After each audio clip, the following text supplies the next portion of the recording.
Eu lembro uma vez que a gente foi convidado para cantar no aniversário de uma pessoa extremamente rica. E é uma coisa que a gente quase não faz, eu acho que só fez uma vez. Eu acho que foi só essa. E tinha vários convidados ali, várias pessoas importantes, pessoas tal. E eu lembro que eu fui pro banheiro e eu fui orar e eu falei, como é que eu vou pregar? Jesus morreu, o sangue de Jesus, parece uma coisa bobinha, né? Parece uma coisa assim meio fora de contexto, tantos intelectuais, tantas pessoas ouvindo MPB, ouvindo músicas assim tão, né, aquela coisa. E eu fiquei, mas como que eu vou pregar? Como é que eu vou falar de uma maneira assim de Jesus? É tão simples na minha cabeça. E eu orando, eu falei assim, é tão simples. E aí veio aquela convicção na hora de falar assim, quem faz a obra sou eu, é exatamente isso. O sangue de Jesus, você vai pregar exatamente, você vai falar exatamente isso. Seu papel é falar, a obra é minha. Exatamente, o pecado. Você vai mostrar o que é o pecado, o que é a morte eterna, o que é a condenação eterna. E parece meio indelicado em uma festa de tantas pessoas tão bem vestidas você falar sobre pecado, porque o pecado cheira mal. Mas só as pessoas sabendo o que de fato é o pecado, como que elas fedem, como que nós cheiramos mal sem Jesus. E aí a obra de Jesus sobre a nossa vida, e como que é de extrema importância a gente realmente saber o que significa seguir a Jesus, a essência da palavra, a própria palavra, que é ela que nos vivifica, é ela que nos transforma. Um amigo nosso contando a experiência pra gente de um amigo dele, né, na igreja, foi convidado para a igreja, então chegou no domingo, ele foi na igreja, chegou ali, ele teve um encontro com a palavra de Deus e se converteu a Jesus, né? Jesus fez o grande milagre de salvação na vida dele. Só que essa pessoa, ela vivia uma vida mundana, né? Sem os princípios, sem os critérios de Deus, e mal conhecia a palavra. Ele conheceu as boas novas de salvação, reconheceu que era um pecador, se entregou a Jesus. E esse rapaz tinha uma namorada. E ele tinha uma vida sexual ativa com a sua namorada. E aí esse rapaz me contando que chegou no domingo, ele se entregou a Jesus. Na terça-feira ele encontrou com a namorada para poder jantar. E logo depois do jantar, como se era costume, eles saíam e ali eles iam para algum motel, iam para algum apartamento, alguma coisa, e eles iam ter a sua vida sexual normal. Nesse dia, após a conversão, ele não conseguiu. Ele teve uma rejeição absurda, como se alguém estivesse parando ele, né, daquilo ali. E aí ele procurou esse amigo cristão, crente, né, evangélico, e aí falou, eu não sei o que é que houve, parece que eu tô com nojo da menina, parece que ele... E aí esse, né, irmão nosso foi e falou para ele, não, você não tá com nojo, não é nada com ela, é porque você não é mais o mesmo. Você mudou. Aconteceu um antes e um depois. Isso é algo poderoso. Deus entrou dentro de você e você não é mais a mesma pessoa.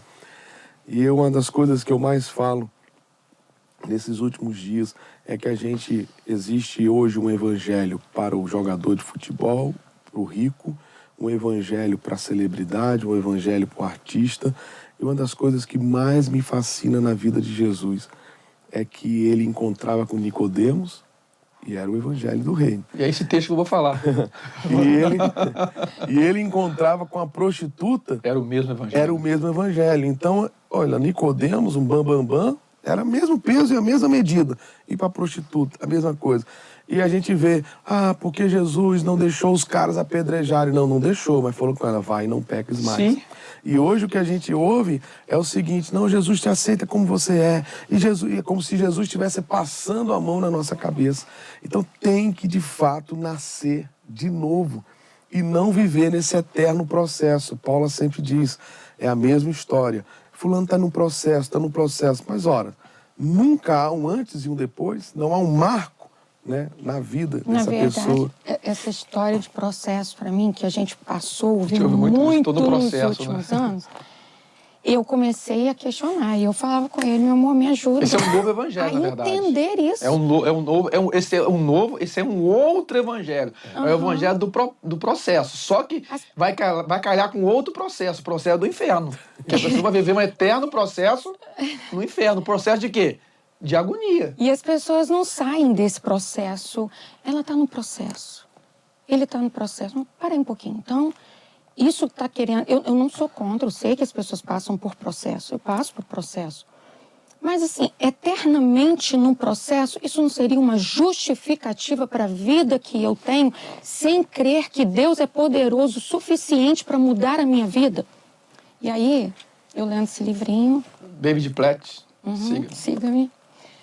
Eu escrevi algo dentro daquilo que eu li, né? E dentro daquilo que a Bíblia me traz. E eu quero que você me diga se está correto ou não, né? Porque isso realmente me incomoda bastante, essa questão da gente estar falando dessa questão do processo dessa maneira tão simples. Leviana. Eu diria leviana. O seguinte, não é nem simples, é leviana. Eu botei, o tal processo considerado por muitos atualmente só tem valor, na verdade, a partir do arrependimento e não na supervalorização do homem e suas fragilidades. O arrependimento traz também o reconhecimento de quem eu sou e de quem Deus é. Porque eu vejo que parece que, como eu falei, eu estou justificando o tempo todo o porquê eu estar vivendo aquilo e não vejo Deus suficientemente para mudar a minha vida. A partir do momento que eu digo que eu entrego a minha vida a Jesus, que eu aceito a Jesus, que Jesus... Que Ele me encontrou. Né? Então... por exemplo, você escreveu bem, é a partir do arrependimento. A gente vai falar sobre isso daqui a pouco. Lá em Apocalipse 22, diz assim, aquele que é santo, santifique-se mais ainda. Não é? Eu acho que é 22, acho que é 11, não estou bem certo. Sim, 22, 11. Quem é injusto, faça injustiça ainda. Quem é sujo, suje-se mais ainda. Quem é justo, faça justiça ainda. Quem é santo, santifique-se mais ainda. Isso aqui é algo que a gente aprendia antigamente, quando se ensinava devidamente, quando se tinha, na escola dominical. Santificação é um processo. Salvação, não. As pessoas estão confundindo uma coisa e a santificação é um processo em que sentido? Cada dia mais nós vamos nos santificando. Como? Jesus falou, orou, João 17, Pai, santifica-os na verdade, 17, a tua palavra é a verdade. Quanto mais a palavra do Senhor entra em mim, a Bíblia diz que ela é o sabão do lavandeiro. Efésios capítulo 5 diz que o Senhor santifica, limpa a sua igreja pela lavagem da água da palavra. Então nós somos lavados. Cada dia mais, nesse sentido, nós vamos nos santificando. Então aí a santificação é um processo. As pessoas, infelizmente, a gente lamenta, falta um ensino honesto. O que falta? Falta só a gente ler a Bíblia. Praticamente nem precisa explicar, está escrito. A pressão é tão grande de você lacrar e de você ser famoso ou de ter tantas palavras de efeito que as pessoas esquecem a palavra. Ela não é suficiente. E começa a agregar ao evangelho uma série de coisas. Começa a botar gotas de veneno. Exatamente. Então, ou gotas do seu que lá para tornar mais agradável ao paladar. Nós temos que entender que a palavra, quando entra, ela é amarga. Mas quando desce, ela é doce como mel. Ela entra amarga, porque antes dela curar, ela fere. Porque nós temos que entender o que falta, na verdade, me ajuda aí, que é tanta coisa que o Espírito vai trazendo na cabeça da gente. A gente tem que entender Efésios capítulo 2. E ele vos vivificou, estando vós mortos nos vossos delitos e pecados, nos quais andaste noutro tempo, segundo o curso deste mundo, segundo o príncipe da potestade do ar, que opera nos filhos da desobediência, entre os quais outrora andastes. Nós temos que entender uma realidade. Gênesis capítulo 3, lá está o Evangelho também. capítulo 2, não coma desta árvore, porque no dia que vocês comerem, vocês morrerão. O homem comeu, o que aconteceu? O homem morreu espiritualmente. O ser humano espiritualmente é um ser em estado de putrefação. Nós somos assim, nós estamos assim até Jesus mudar a nossa história, até nós nascermos de novo. Então, a realidade do ser humano é essa. Olha a palavra de Jesus. Examinar as Escrituras, porque cuidar de ter nela a vida eterna. Essa é uma verdade, certo? Está lá em João. Mas na outra parte do versículo diz, e não quereis vir a mim para terem vida. Por que tem essa segunda parte? Jesus estava dizendo uma outra coisa ali para eles, para mim, para você e para todas as gerações. Ele está querendo dizer o seguinte, o ser humano, ele nasce separado da glória de Deus, porque todos pecaram. É a palavra de Deus em Romanos. E separados estão, algumas versões dizem, destituídos estão da glória de Deus. Então o pecado, ele causou um estrago. Ele quebrou, ele cortou a nossa comunhão com o Senhor, ele matou. Por isso que diz, como por um homem entrou o pecado no mundo, e todos pecaram, por um homem também, que é Jesus, o segundo Adão, entrou a vida. E é interessante, Cacau, porque quando você fala desse texto, e não só esse texto, que eram os filhos da desobediência, é interessante a gente colocar que, eu já gravei um vídeo sobre isso, não existe do bem. Não existe o neutro, não existe o coluna do meio. É isso, e do tipo assim, aquele cara, eu não bebo, não fumo, não faço nada a ninguém, eu sou um cara do bem. Mas e eles? Ele é cristão? Não. Ele não aceitou, ele não tem Jesus, mas ele é um cara do bem. Não, ele vai para o inferno do mesmo jeito. Nós vamos chegar nisso aí, só dentro desse contexto, Nicodemos, João capítulo 3, mestre, Nicodemos era douto, ele era um erudito na lei, nos profetas e nos salmos, ou nos livros poéticos, que os salmos não são só os salmos, são todos os livros poéticos da primeira parte do cano bíblico, né? Que alguns chamam de Antigo Testamento. Então, Jesus falou, Nicodemos, tudo bem, eu estou vendo que você sabe tudo de Bíblia, de Escritura. Você sabe, em outras palavras, onde está cada nome no livro de Números que trata da genealogia. Ok, tranquilo, Nicodemos. Você sabe tudo, tudo. Você é um douto nas Escrituras. Mas eu quero dizer que você precisa fazer algo. Você precisa nascer de novo. Porque se não nascer de novo, você não vai ver o reino de Deus. Ou seja, você é um cego, Nicodemos. Se você não nascer de novo, você não vai entrar no reino de Deus. Mas por que ele falou isso com Nicodemos? Efésios capítulo 2. Porque Nicodemos estava morto espiritualmente. E o morto não vê, o morto não ouve. O morto não discerne. Imagina alguém com tanto poder financeiro, intelectual, hoje, inclusive, pensar que eu preciso morrer. Quer dizer, é uma... E o meu orgulho, é uma péssima notícia. Tudo que eu tenho, tudo que eu sou, eu preciso de quê? Preciso de mais alguma coisa? E mais, o texto de Efésios 2 ainda tem outra coisa. Diz, estando vós mortos em vossos delitos e pecados. Tem dois termos aí, né, gregos, né? Delitos e pecados, né? Eu até gravei esses dois termos, se eu não estou equivocado, acho que é paraptome e hamartio, eu acho. Não estou bem certo, né? Penso que é. Mas o fato é que delito é o seguinte, é a rebeldia, que foi o pecado de Adão. E o outro pecado é o fruto da rebeldia, que nós nascemos em pecado. Até a bondade que a gente pensa que está fazendo para o Senhor é pecaminosa. Por isso que diz lá em Provérbios que até o sacrifício do ímpio é abominável ao Senhor. As pessoas precisam entender, o ímpio, por mais gente boa que ele seja, por mais agradável, e nós temos pessoas agradáveis, nós temos pessoas educadas, não temos? E que escreva coisas boas. Claro. Você cante coisas boas e cante até verdade, mas é ímpio. Você não tem amigos educados? Ou conhecidos, colegas? Nós temos super educados e às vezes bem mais educados do que muitos que eram para ser educados, não é? Mas nós temos que entender o seguinte, existe uma revelação. Todos estão mortos em seus delitos e pecados. Eu acho que Nicodemos é um padrão para isso.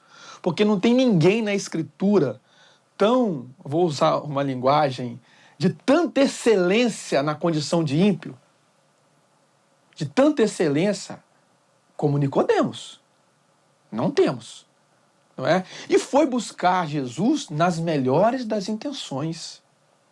Mas ele precisava ouvir a verdade dos lábios de Jesus. Aí que está fantástico. E não tinha um evangelho para Nicodemos. Ele falou, é porque ele ama que ele falou a verdade. Ele não falou aquela verdade por ódio do Nicodemos. Porque quem ama, a prova do amor é que o amor não falta com a verdade. Uhum. É o que está lá em 1 Coríntios capítulo 13. Uhum. O amor não falta com a verdade. Então, se você ama a pessoa, diga a verdade sobre ela. Você imagina, você é médica. Você é médica. Chegou alguém no seu consultório. Médico oncologista. Não é? E começa a conversar com você. Aí você olha os sintomas dela. Ela está com câncer. Uhum. Você pede os exames. Ela faz os exames. Os exames constatam que é câncer. Ela não sabe ler e ela chega para você, fala, doutora Paula, qual é o meu quadro? Aí você chega para ela e fala, não, você está só com mal-estar. Uhum. Você está perdendo massa, mas isso aí você procura aí uma nutróloga, toma umas vitaminas boas, umas alimentações, uns suplementos, você vai melhorar. O que vai acontecer com essa pessoa? Nossa. Vai acontecer o quê? Ela vai a óbito. Uhum. E é o que está acontecendo. E se você é médico, o que aconteceu? Você ajudou a matar essa pessoa. Sabe por que você ajudou a matar? Porque você foi omissa. Uhum. Você não disse do mal que ela tinha. Então, quando nós, pastores, para sermos politicamente corretos, para não perdermos ovelha, para aumentar, não sei o quê, ou por medo, a gente sabe o que é isso, Fernandinho. A gente sabe o que é isso e você sabe o que eu estou falando. Você sabe que quando a gente saiu do seminário, por algumas verdades bíblicas, o que aconteceu? Você é testemunha há 30 anos. Uhum. Na época, eu ouvi de colegas meus, me veio essa memória agora, Cacau, você não vá por esse caminho, não acompanha a linha do pastor Silas, que você vai ficar sem igreja. Eu ouvi. Ninguém vai querer você. Por quê? Porque a gente descobriu a palavra de Deus. Então, pela graça de Deus, isso não aconteceu. Não é? Mas aí, o que... Só para contextualizar, né? O pastor Silas Quirino, que é o pastor da Silas igreja, Quirino. onde você também é pastor. Silas Quirino, né? É Silas Quirino de Carvalho, é Campos. Então, o que acontece? Se negocia a palavra. E aí, no caso de Nicodemos, não é? A verdade foi dita. E às vezes a gente, para não... com receio de perder, entre aspas, igreja, de perder o púlpito, de não ter onde pregar, se faz isso. Eu me lembro agora de só contar uma palavra, a W. Pink, Fernandinho. Uhum. Eu fui ouvir a bibliografia dele, ou a biografia dele. Hoje ele é um dos homens mais lidos. E ninguém que preze por uma boa teologia não lê a W. Pink. Tem um livrinho famosíssimo dele, Atributos de Deus, lembra? Uhum. Azulzinho. É sublime, sublime. A W. Pink, ele veio do esoterismo, se rendeu a Jesus e começou a escrever, começou a pregar. Ninguém queria dar púlpito para ele. Ninguém. Você sabia disso? Não. Ninguém queria dar. Quando ele completou a temporada terrena, morreu, foi para o céu, quantas pessoas foram no sepultamento dele? 8. Depois descobriram os escritos dele. Olha, influenciou gerações. Então, as pessoas têm receio de serem rejeitadas. Mas nós temos que entender que o nosso Senhor é Jesus. A Ele nós vamos prestar contas. Nós não somos chamados a ganhar dinheiro. Nós não somos chamados a montar empresas. Nós somos chamados a servir o nosso Senhor e Mestre.